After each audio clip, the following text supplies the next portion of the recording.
중국이 우리나라 국민에 대한 단기 비자 발급을 중단하면서 산업계에 빨간불이 켜졌습니다.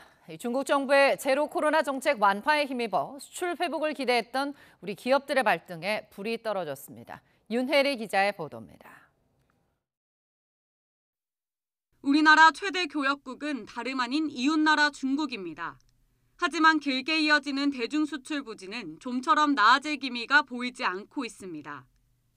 지난해 대중수출액은 1,558억 달러로 전년도보다 4.4% 감소했습니다. 지난해 6월까지만 해도 수출 감소폭은 0.8%에 그쳤지만 지난달엔 27%까지 확대됐습니다. 중국의 제로 코로나 정책에 더해 수출 효자 품목인 반도체 가격까지 하락하자 대중무역 실적이 쪼그라든 겁니다.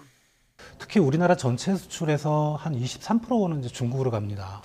가장 높죠. 그래서 중국 시장으로 가는 수출이 회복이 안 되면 사실 수출 경기는 회복이 될 수가 없습니다. 대중무역이 단기간에 회복되긴 어렵다는 전망이 나오는 가운데 엎친 데 덮친 격으로 중국 정부가 우리 정부의 방역 강화 조치에 반발해 단기 비자 발급까지 중단했습니다.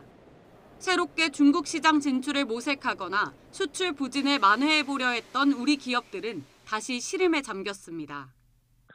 이번에 중국이 다시 예전처럼 돌아갈 수 있지 않느냐라는 사실 기대가 있었는데 사실은 그냥 사라진 부분이죠. 지난 3년 동안 사실은 저희가 자유롭게 왕래하지 못함으로 인해서 여러 가지 비즈니스에 대한 기회들이 사라졌고 당장 이번 달 10일까지 대중수출액은 지난해 같은 기간보다 20% 넘게 급감했습니다.